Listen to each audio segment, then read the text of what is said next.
वो बहुत ही बेसब्री से है और उस गाने का नाम होने वाला है भगवान करस। एक ऐसा गाना बन चुका है जिसका रिलीजिंग से पहले इतना ज्यादा हाइप है। एक भोजपुरी और एक सैड सॉन्ग में होता है। अक्सर जब भी कोई भोजपुरी में सैड सॉन्ग आता है, चाहे पवन सिंह का ही क्यों ना हो, तो वो उतना कुछ नहीं करके जाता। पवन सिंह के आप जितने भी सैड सॉन्ग उठा के देख लीजिए, शायद आपको नाम तो याद होगा, लेकिन बीच के मामले में लोकगीत गानों से बहुत ही पीछे रहते हैं। लेकिन इस गाने का हाइप इतना ज्यादा है कि 10 दिन में ही यह गाना लगता है 100 मिलियन के बीच में को पार कर लेगा। इतना ज्यादा हाइप है दोस्तों। यह गाना आप लोगों के बीच में रिलीज भी हो रहा है कल, यानी कि 12 जून को। आपको 12 जून को सुनने को मिल जाएगा, जिस गाने का नाम है भगवान करस। जितना शिद्दत से पवन सिंह ने इस गाने को गाया है स्टेज पर, उतना ही यह प्यारा गाना होने वाला है। वीडियो से कहीं ज्यादा खतरनाक शूट किया गया है।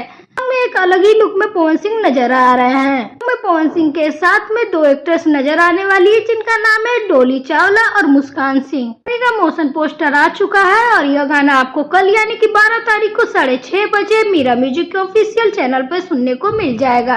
दोस्तों, इस गाने को देखना ना भूलिएगा। बहुत ही प्यारा सेट सॉन्ग होने वाला है। डेफिनेटली आपको यह सॉन्ग काफी पसंद आएगा। तो चलिए, ऐसी अपडेट के लिए चैनल को सब्सक्राइब करके बेल आइकन को प्रेस कर लीजिए। और अगर आप पावर स्टार पवन सिंह के फैन तो इस वीडियो को लाइक करें, साथ ही चैनल को जरूर सब्सक्राइब करें। Thank you.